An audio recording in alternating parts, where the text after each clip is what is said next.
Bonjour à tous, ravi de vous retrouver pour ce nouveau numéro de la politique sénatel PCN. Pour les intimes, c'est aussi le hashtag pour commenter l'émission. Toutes les semaines, avec ma bande de gazouilleurs, je décortique l'actu politique version numérique. Mes gazouilleurs du jour, ou plutôt mes gazouilleuses, Nadia Dam, bonjour. Bonjour. Vous êtes journaliste à Slate.fr et aussi dans l'excellente émission 28 minutes sur Arte. Bienvenue, à vos côtés Lise Pressac. Bonjour Lise. Bonjour Caroline. Vous changez de casquette aujourd'hui, vous êtes chroniqueuse de l'émission, mais vous êtes donc aujourd'hui mon invitée. Qu'y a-t-il de commun entre François Hollande et Miss France, entre Happy de Pharrell Williams et les événements de Ferguson, ou encore entre la Coupe du Monde de foot et Occupy Central? Pas grand-chose, me direz-vous, et pourtant, ce sont tous des sujets, des événements qui ont fait l'actu en 2014 et qui ont été largement commentés sur les réseaux sociaux. Alors, pour cette dernière émission de 2014, on rembobine l'année écoulée sur les internets.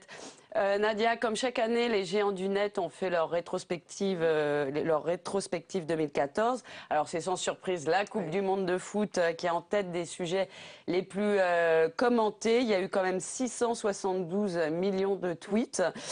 Mais il y a eu aussi la politique en France. Alors je ne sais pas si on peut dire la politique, mais François Hollande est en deuxième position. Ouais. C'est la pipolisation de la vie politique, parce qu'on imagine que c'est l'affaire Gaillet qui fait remonter Hollande. Il n'est pas dans ce classement pour les réformes, oui, effectivement. Il y est pour l'affaire Gaillet. Je ne sais pas tellement comment ça a été regardé de l'extérieur, enfin d'autres pays que la France, mais moi j'ai adoré cette histoire. Je ne fais pas du tout partie des gens qui disent mais mon Dieu c'est horrible, on est en train de s'intéresser à la vie privée des politiques, etc. Il y a plein d'autres pays où ça se passe comme ça depuis très longtemps, la Grande-Bretagne, les États-Unis, et c'est normal. La France est relativement récent. Il n'y a rien qui me choque, y compris la une de Closer, ça m'a absolument pas choqué. Ce qui m'a choqué beaucoup plus, c'est les gens qui sont venus donner des leçons de journalisme à Closer, alors que voilà, c'est un magazine People, ils ont fait leur boulot de magazine People. Ils l'ont fait quand même plutôt bien, parce que c'était un sacré scoop. Et on a vu à quel point ça avait tout ébranlé. Donc, Ouais, mais le respect à la vie privée, non, ça... c'est-à-dire que le respect à la vie privée, quand on s'appelle François Hollande et qu'on a fait venir des caméras le jour de l'accouchement de Ségolène Royal, de leur premier enfant, ça fait longtemps qu'il est enterré. Enfin, je veux dire, évidemment que les politiques français, ils ont participé de cette popularisation de la politique. Nicolas Sarkozy l'a fait très fort aussi. Et puis, il y a quand même eu la Strauss-Kahn, quoi. Ça a absolument tout chamboulé. Je pense que c'est à partir de ce moment-là où les gens ont commencé à se dire moi, je veux savoir ce qui se passe dans leur vie. J'ai pas envie d'être dirigé par un cinglé, par un névropathe, par un menteur pathologique, etc. Que donc, oui, on s'y intéresse. Il y a eu aussi Valérie Trierweiler et son bouquin, Lise, qui a été vraiment l'un des sujets aussi de l'année. Oui, et pour elle, un gros coup, puisque, enfin voilà, merci. Merci Valérie, elle s'est fait pas mal d'argent avec ce bouquin. Moi, du coup, j'avoue que je l'ai lu parce que c'est un peu le sujet, du coup, que vous pouvez pas éviter sur les réseaux sociaux. Ouais, j'ai pas trop compris les journalistes qui étaient très pudibonds en disant non, je vais pas lire. C'est quand même un objet politique, non? C'est un objet politique, puis surtout, il y a eu tout ce mouvement des libraires qui, du coup, refusaient de vendre son bouquin parce que, soi-disant, ça a été un bouquin qui méritait moins sa place qu'un autre sur les étalages. Ouais. Bon, c'est pas très bien écrit, mais... Non, j'avoue qu'en fait, ce que moi je peux reprocher, c'est que c'est un petit peu fourre-tout. Si on veut apprendre des choses sur leur quotidien, on en apprend, ça manque quand même de... Enfin voilà, moi je l'ai lu en entier, mais c'est vrai que c'est mal écrit juste en fait. Mais c'est un objet politique. Dans un registre un peu plus sérieux, Lise, l'année 2014 a quand même été marquée aussi par le fait que François Hollande et Manuel Valls ont réactivé leur compte Twitter. Les relations entre les politiques et Twitter, c'est quand même pas évident. Mais j'ai envie de dire, mais ouf quoi, en 2014, ah tiens, si on se réinscrivait sur Twitter, si on réactivait notre compte, enfin c'est assez fou.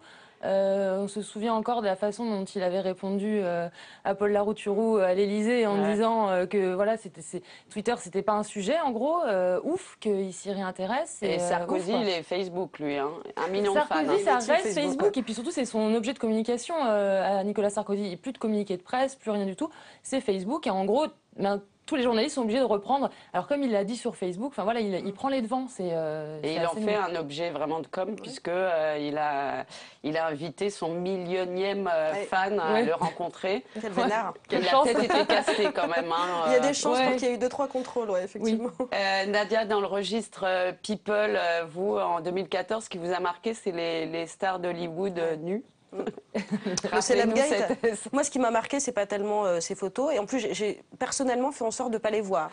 Ce qui m'a gonflé, c'est plus la manière dont les gens ont parlé de ces photos-là, qui comprenaient quasiment que des femmes. Hein, encore une fois, c'est toujours des femmes dont on voit les corps nus, c'est dommage. Et cette espèce de discours extrêmement misogyne qui consiste à dire si on veut pas avoir des photos de soi nus sur Internet, on fait pas des photos de soi nus.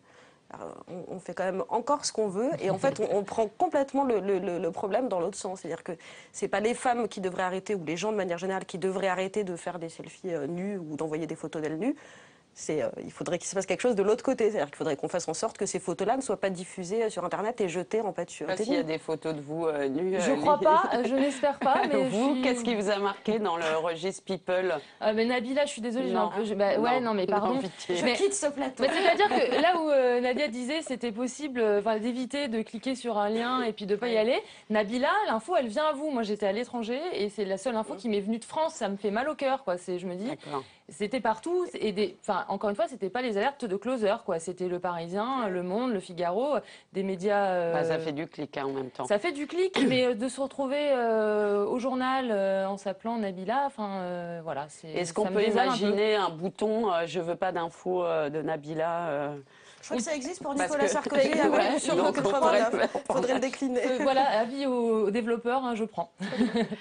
Nadia, ça vous a plu, l'Ice Bucket Challenge? Pas du tout. Ce challenge, donc, c'est un défi, on se met un seau d'eau sur la tête pour lutter contre une forme de sclérose, en fait. Oui, qui s'appelle la maladie de Charcot. Alors, ça ne m'a pas plu du tout, pour plusieurs raisons. C'est que, déjà, j'ai entendu plein de gens, ou lu plein de gens sur Internet dire « Ah, quand même, c'est vachement bien, parce que ça permet de récolter des dons pour lutter contre la maladie de Charcot. » Donc, ça veut dire que déjà, à un moment, le message n'est pas super bien passé. Et moi, j'ai tendance à penser que les stars, pas toutes, hein, évidemment, n'ont quand même pas grand-chose à faire de cette maladie-là et que c'était quand même la pub gratuite. C'est fou, c'est-à-dire que c'était 17 millions de vidéos, je crois, sur Facebook.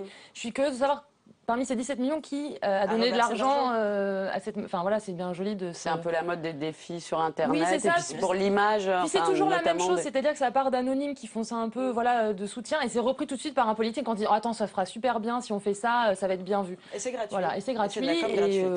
Et moi, j'aimerais savoir qui a donné.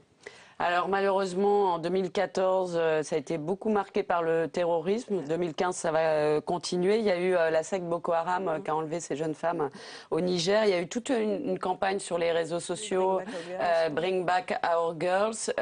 Avec le recul, est-ce que ça a vraiment un impact, ce type il suffit de chercher à savoir où se trouvent ces filles. Aujourd'hui, elles sont toujours entre les mains de Boko Haram, donc ça n'a pas servi à grand-chose. Et puis, là, il y a eu du Valérie Trierweiler aussi dedans. Je ne vais pas remettre en cause sa sincérité, je pense qu'elle avait l'air très, très engagée, etc. Mais moi, ça me pose quand même un peu question. On en parle beaucoup, beaucoup pendant un mois, et puis après, on n'en parle plus du tout. C'est ce que j'allais vous dire, une info chasse l'autre. Finalement, on se donne bonne conscience et on les oublie. C'est-à-dire qu'en fait, finalement, le Ice Bucket Challenge, il est mis plus ou moins au même niveau que ça. Alors, c'est des causes différentes, mais on voit bien à quel point c'est récupéré. Et là, pour le coup, pas toujours de manière très sincère. Et surtout, ça n'est pas suivi des faits. C'est extrêmement dommage. Ça aurait pu. Alors, on se doute que les mecs de Boko Haram vont pas se dire on va les relâcher. Il y a Valérie Trierweiler qui est pas contente. Parce qu'on a tous mis un panneau Bring Back Our Girls. Disons que ça a donné un retentissement, donc c'est bien parce qu'on en a parlé. Ça médiatise quand même. Et so what? Aujourd'hui, on peut dire que ça les a pas libérés en l'occurrence. Ça a été aussi marqué donc par Daesh et toute la propagande djihadiste qu'utilisent quand même, lisent les réseaux sociaux de manière magistrale, il faut le dire. Mais ils sont très forts. Moi, j'ai en tête cette image de chat là, blindé d'explosifs. Alors, ils ont tout compris au code du web. C'est-à-dire que le chat, il n'y a rien qui vend plus que ça. Je le disais ici il n'y a pas très longtemps. Et ils ont adapté tous ces codes-là du web pour aller chercher, recruter et des gens qui sont... en plus de plus en plus venus de l'Occident, donc ils adaptent aussi ces codes-là. Et donc, ils sont très forts. Enfin, ils ont tout capté à la Ils ont culture même fait web. des clips sur YouTube assez incroyables. Alors, il y a eu une campagne qui s'en est suivie, Not in my name, des musulmans qui disaient « Moi, je ne veux pas être associé au djihadisme, au terrorisme, etc. » Ça a été moyennement reçu en France, notamment. Au début, tout le monde a trouvé ça génial. J'avoue que même moi, j'en ai parlé à la télé en disant quand même, il se passe un truc, c'est pas mal. C'est né en Grande-Bretagne, il me semble. Et ouais, à Londres. Voilà. Et après, il y a quand même un truc qui s'est passé. Donc là, c'était une initiative spontanée. Pourquoi pas, après tout, si des musulmans, des jeunes musulmans, là, en l'occurrence, ont envie de s'exprimer là-dessus.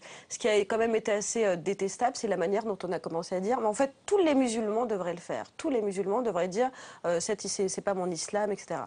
Et c'est parfaitement insupportable parce que ceux qui ne le font pas, du coup, ça les met dans une drôle de position parce que si j'ai pas dit not in my name et que je suis musulmane, ça veut dire que de fait, je suis fondamentaliste.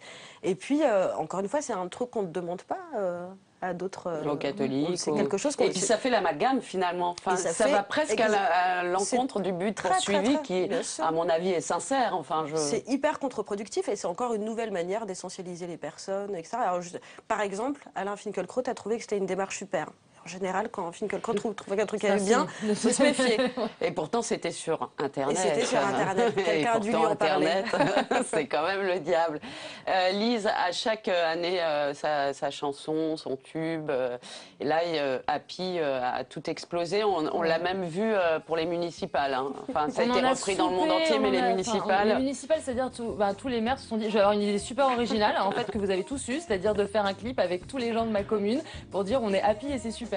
Happy, c'est un peu le nouveau lip dub, quelque part. Ouais, c'est exactement ça. Donc récupéré par des politiques et par des... Ouais. Donc le résultat n'est pas toujours très heureux. Après, c'est plutôt...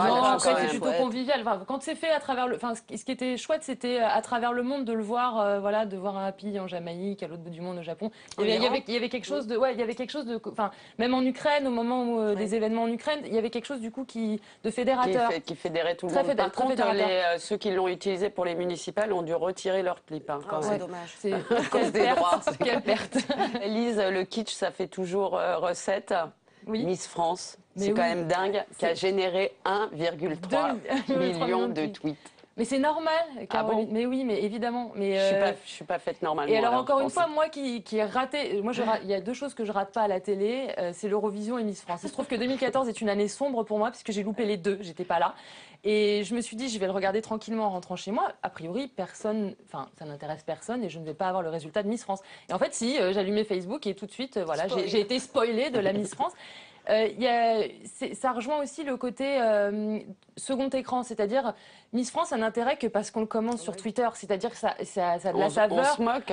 Oui, mais parce que c'est génial. Et je crois qu'il y avait une étude qui disait justement que les deux utilisateurs sur 3 de Twitter regardent la télé et trouvent que ça finalement améliore le programme télé. C'est quand même une occasion juste inoubliable de dauber sur ces filles, alors qu'en plus c'est d'une hypocrisie atroce, puisque ces filles sont maigrissime, elles sont des seins elles sont et un tout peu ça. Barbie quand même. Oui, mais on leur passe rien. C'est-à-dire que si t'en as une qui fait 51 kilos au lieu de 50, tu diras, elle est grosse quand même. Elle est mal habillée, elle sait pas danser. Voilà. Non, mais c'est la mauvaise foi absolue, mais un soir dans l'année, on a le droit. Oh, vous avez un mauvais esprit. Non. C'est quoi votre appli de l'année? Peut-être vous en avez pas, mais qui vous a plu. Alors, moi, le truc qui me vient, c'est Yo, parce que je trouve que c'est le truc le plus inutile de la Terre. C'est quoi Yo? Alors, Yo, c'est une application qui permet juste d'envoyer Yo. En fait, on ne peut pas écrire plus de 3 lettres. C'est Y et O, c'est Yo. Alors, c'est très bête. Et en même temps, ils ont levé 1 million d'euros, je crois. Et en fait... Après, il y a eu des utilisations un peu intelligentes, c'est-à-dire pendant la Coupe du Monde de foot, par exemple, ça servait à dire, une fois qu'une équipe avait marqué, on envoyait un yo.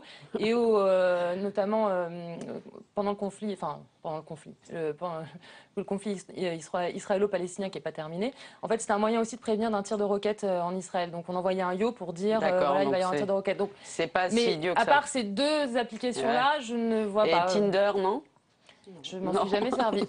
Moi non plus. Voilà, je ne sais pas de quoi on parle. Je me défie de trouver un profil de Lise ou de moi là-dessus. Je vais quand même chercher. Merci à toutes les deux. Vous revenez en 2015 ? Oui, on revient. Ah, chouette. Merci à vous de nous avoir suivis. Vous pouvez revoir cette émission sur publicsena.fr.